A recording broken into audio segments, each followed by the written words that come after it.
ជំរាបសួរមកម៉ាក់ទាំងអស់គ្នាថ្ងៃនេះអ្នកម៉ាក់អ្នកម្ដាយបានអ្វីហូបបាយដែរសម្រាប់នាងខ្ញុំគឺទិញត្រីក្អែកបានមួយទៀតហើយបងប្អូនអើយខែនេះសម្បូរត្រីក្អែកមែនតែនតនខែសម្បូរហូបឲ្យវាណានៃមើលបងប្អូនថ្ងៃនេះនាងខ្ញុំទិញបានត្រីក្អែកមួយក៏អ្នកម្ដាយខ្ញុំនិយាយថាកូនអើធ្វើភ្លាញ៉ាំម្ដងទៅកូនតំណងឆ្ងាញ់នាងខ្ញុំនេះលឺថាអ្នកម្ដាយចង់ហូបភ្លាសាច់ត្រីឆៅក៏មិនអាយអងយូរដែរគឺធ្វើឲ្យអ្នកម្ដាយពិសាភ្លាមតែម្ដងមុននឹងដំបូងគឺយើងភ្លាក់ត្រីរបស់យើងនឹងហើយបងប្អូនបន្ទាប់ពីយើងភ្លាក់រួចរាល់ហើយយើងក៏មុខហាន់ជាចំណិតផ្ទះចឹងដូចបងប្អូនបានឃើញចឹងបងប្អូនអើយមកមុខនេះឲ្យអ៊ុយតែម្ដងមកបានជាមួយអានតិចក៏រឹតតែអេមដែរប៉ុន្តែដាក់អត់តិចអត់សូវកើតទេឥឡូវនេះបងប្អូនអើយកំពុងតែមានការសែតជាខ្លាំងជាមួយប្រទេសជាតិរបស់យើងដូចជាបងប្អូនបានដឹងអញ្ចឹងអត់មានអារម្មណ៍ណាមកសែតឬក៏សប្បាយដែរបងប្អូនអើយញាក់មុខមកភ្លាយើងវិញម្ដងបន្ទាប់ពីយើងហាន់សាច់ត្រីរួចរាល់ហើយយើងក៏ធ្វើការហាន់ខ្ទឹមសខ្ទឹមក្រហមនិងកូនលឹកត្រីរបស់យើងនឹងឯងបងប្អូនគ្រឿងក្រៅខែនេះសម្បូរណាស់បងប្អូនបេះបោចទៅតាមផ្ទះនឹងហូបទៅណាមិនអស់មកទេធម្មជាតិដាំខ្លួនឯងពិតបងប្អូនបន្ទាប់ពីយើងហាន់កូនលឹកត្រីរួចហើយយើងក៏ងាកមកលាងបន្លែយើងវិញម្ដងអាចចំណែកឯបន្លែគឺខែនេះពេញសម្បូរហើយបន្លែអ្នកជនបទធម្មជាតិមែនតើបងប្អូនអើយនេះគឺជាគ្រឿងក្រៅដែលយើងធ្វើរួចរាល់ហើយខ្ញុំក៏បុកមកទេដាក់ជាមួយសណ្តែកដីយើងក៏ចាប់ផ្ដើមដាក់នៅក្នុងលាកយើងបងប្អូនហើយយើងដាក់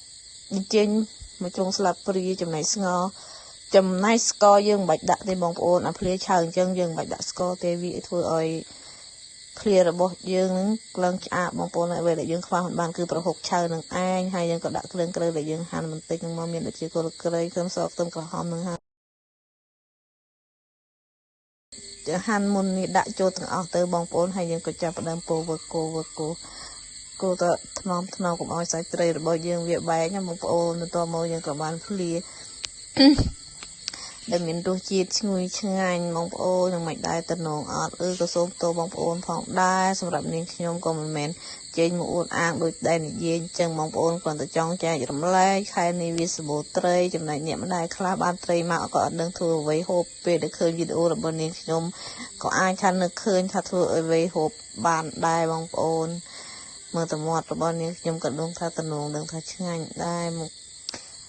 បើបានជុំបងប្អូនជុំមិត្តភ័ក្តិបងប្អូនមកលេងផ្ទះក៏អាចធ្វើមុខនេះផ្ទាល់ភ្ញៀវដឹងស្អេមតែម្ដងបងប្អូនជម្រាបលាបាយបាយជួបគ្នា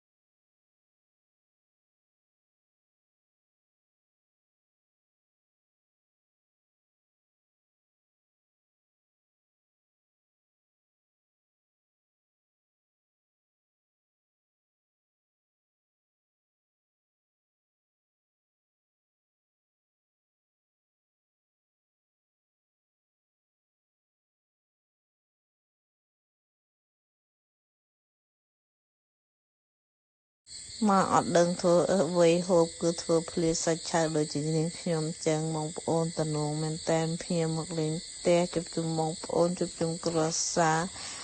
ពិតជាលយស្កប់សេរីតែម្ដងអរគុណជម្រាបលាបាយបាយ